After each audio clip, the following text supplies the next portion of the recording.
In this episode, we pull together the biggest ideas from Domain 1 and turn them into a practical review that helps you see what the exam is really asking you to understand. By the time learners reach a review point, they sometimes feel like they have heard many important terms without always seeing how those terms connect. So the real job now is to make the pieces fit into one clear picture. The first domain of the Certified in Risk and Information Systems Control, C-RISC, is not just background material before the harder parts begin. It is the foundation that teaches you how organizations think about risk, who is responsible for decisions, why governance matters, and how legal, regulatory, contractual, and ethical factors shape everything that follows. If you can hear Domain 1 as a story about business context, accountability, and disciplined judgment, the rest of the certification becomes much easier to understand because you are no longer memorizing isolated concepts. You are learning the logic that sits underneath them. Before we continue, a quick note. This audio course is a companion to our course companion books. The first book is about the exam and provides detailed information on how to pass it best. The second book is a Kindle-only ebook that contains 1,000 flashcards that can be used on your mobile device or Kindle. Check them both out at cyberauthor.me in the Bare Metal Study Guide series. The biggest takeaway from Domain 1 is that risk management exists to support organizational objectives, not to win technical arguments or collect control documents for their own sake. Organizations create products, serve customers, move money, store data, deliver care, manufacture goods, and make decisions under uncertainty, and risk management helps them do those things with greater awareness and discipline. That means the basic unit of thinking is not a server, an application, or even a control by itself. The basic unit is the business objective that could be harmed if something goes wrong or if leaders misunderstand their exposure. For exam purposes, this matters because the strongest answer is usually the one that reconnects the issue to business purpose, business impact, and business accountability. When a question sounds highly technical, pause and ask what organizational goal is at stake, who depends on that goal being achieved, and what kind of decision a responsible leader would need in order to act wisely. Domain 1 also teaches that governance is what turns risk management from scattered activity into a repeatable business function. Governance defines who sets direction, who approves priorities, who owns risk, who monitors performance, and how decisions are communicated across the organization. A beginner sometimes imagines risk as something the security team simply handles, but mature organizations connect technology risk to the wider business approach so that leaders, not only technical teams, understand the trade-offs involved. This is where ideas like risk appetite and risk tolerance become important. Risk appetite is the broad amount and type of risk leadership is willing to accept in pursuit of objectives, while risk tolerance is the acceptable range of variation around a specific target or process. On the exam, when two answers seem plausible, the better one often respects governance, aligns with leadership direction, and stays within the organization's stated appetite and tolerance instead of making isolated technical decisions with no business backing. Another major theme is clarity of roles, because unclear ownership is one of the fastest ways for risk to remain unaddressed. The board and senior leadership provide direction and oversight. Management translates that direction into programs and processes, and individual owners make decisions about the risks attached to systems, services, data, and business activities. A risk owner is the person accountable for deciding how a risk will be handled, while a control owner is responsible for operating or maintaining a control that helps reduce exposure. Those are not always the same person, and the exam likes this distinction because many weak organizations confuse authority with effort. Someone can perform a task every day and still not have authority to accept the remaining risk. When you review Domain 1, keep asking who has the authority to decide, who has the duty to operate, who has the responsibility to report, and who has the visibility to escalate concerns when something falls outside acceptable limits. Culture is another hidden driver that Domain 1 wants you to recognize, because risk programs fail as often from human behavior as from missing technology. An organization can publish polished policies and still have a weak risk posture if employees are afraid to raise concerns, if leaders reward speed over discipline, or if control exceptions become normal because nobody wants to challenge a deadline. A healthy culture does not eliminate mistakes, but it makes it easier for people to report issues early, ask uncomfortable questions, and treat risk conversations as part of normal business rather than as personal criticism. This matters on the exam because the best answer is not always a new control. Sometimes the better answer is stronger governance communication, clearer accountability, better awareness, or more consistent reinforcement from leadership. When a scenario points to repeated exceptions, ignored warnings, or unclear escalation, think beyond the technical symptom and consider whether the deeper issue is weak culture, poor tone from leadership, or fragmented communication across the organization. Domain 1 also emphasizes the importance of governance documents and formal expectations, even though the exam rarely wants you to admire paperwork for its own sake. Policies express management intent at a high level. Standards define mandatory expectations in a more specific way, and procedures describe how work is carried out in practice. These documents matter because they translate leadership direction into something people can follow, review, and measure. Without that chain, organizations drift into inconsistent behavior where one team thinks a control is required, another thinks it is optional, and nobody can explain the basis for the difference. On test questions, if the problem is inconsistency across teams, weak enforcement, or confusion about what should happen, a formal governance artifact may be more appropriate than a purely technical fix. The exam often rewards the answer that strengthens repeatability and accountability, because strong risk management depends on decisions being documented, communicated, and applied in a consistent way rather than being reinvented every time a new issue appears. Legal, regulatory, and contractual requirements are part of Domain 1 because the organization's obligations do not come only from internal policy. Laws may dictate how personal data is protected or how breaches are reported. Regulators may impose expectations for governance and oversight, and contracts may create specific commitments to customers, partners, or service providers. For a beginner, the most useful lesson is not memorizing every possible rule, but understanding that the source of an obligation shapes the consequences of failure and the way the requirement must be managed. A legal problem can create liability or enforcement risk.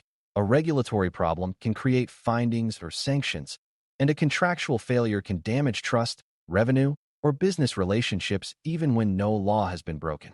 On the exam, when a scenario mentions obligations to external parties, deadlines for notification, or promised security measures, step back and identify which type of requirement is driving the risk.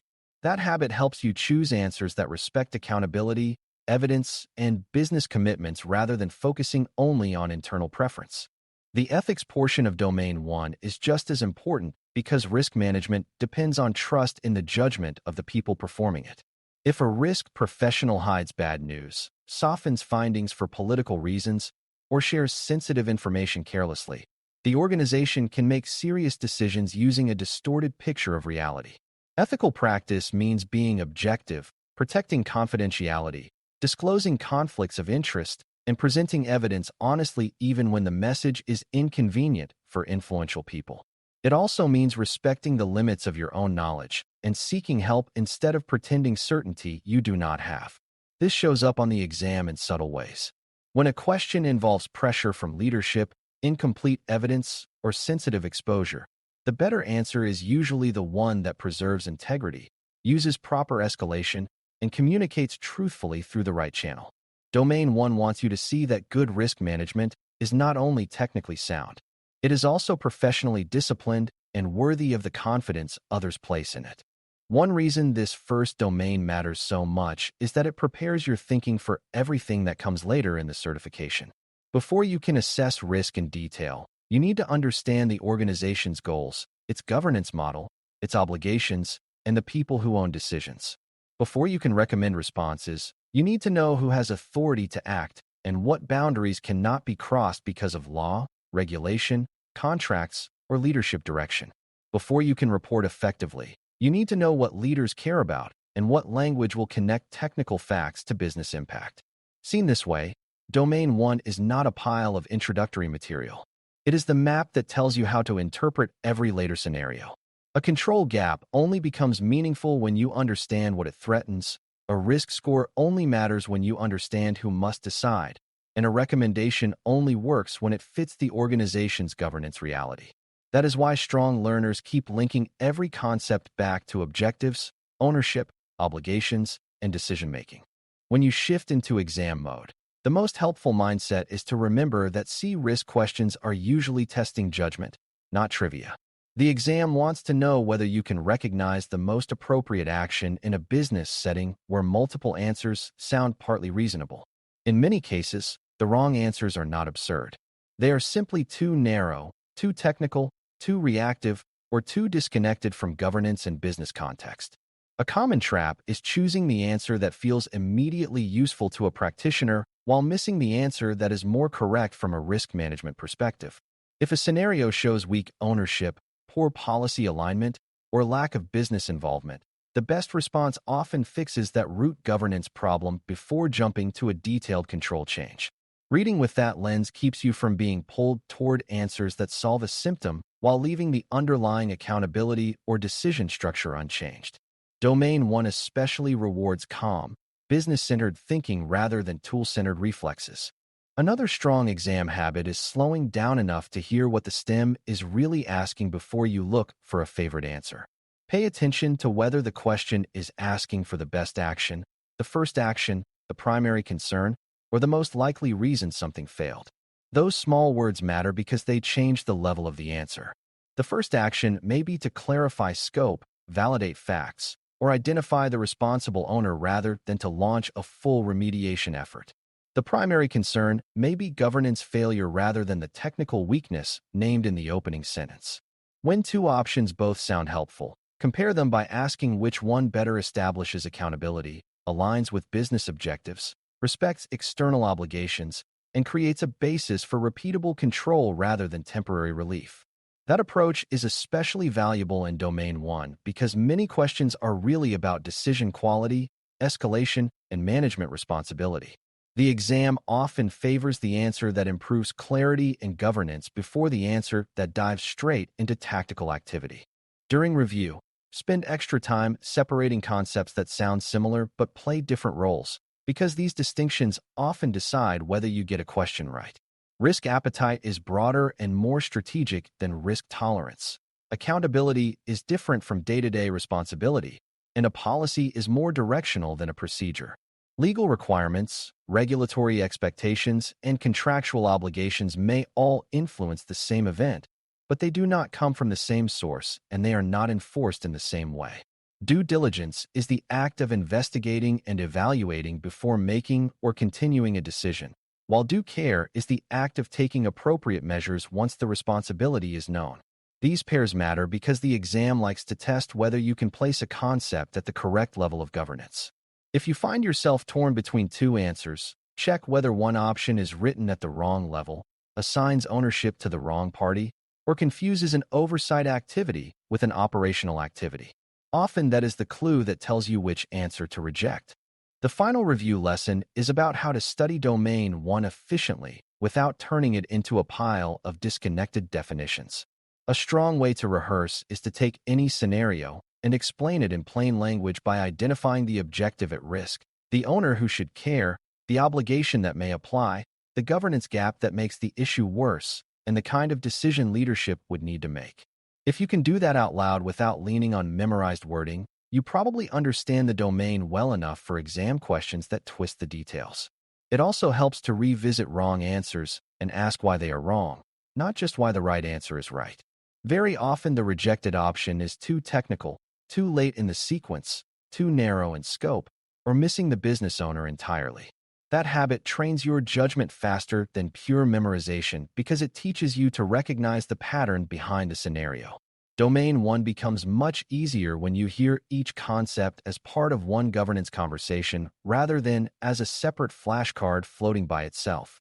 As you finish this review, the main thing to carry forward is that Domain 1 teaches you how to think before it asks you how to assess. It builds the business frame for risk management by connecting objectives, governance, ownership, culture, obligations, and ethics into one coherent picture. Once that picture is clear, later domains stop feeling like separate chapters and start feeling like the next steps in the same process. On exam day, That clarity helps you stay steady when answer choices seem close, because you can return to a few reliable questions. What business objective is at stake? Who owns the decision? What requirement or governance principle matters? And which response best strengthens disciplined risk management rather than just treating a symptom? If you keep that logic in mind, Domain 1 becomes less about memorizing isolated terms and more about recognizing the kind of judgment a trusted risk professional is expected to bring to the table every single time. Thanks for listening. For more audio courses, daily newsletters, and more, please visit baremetalcyber.com.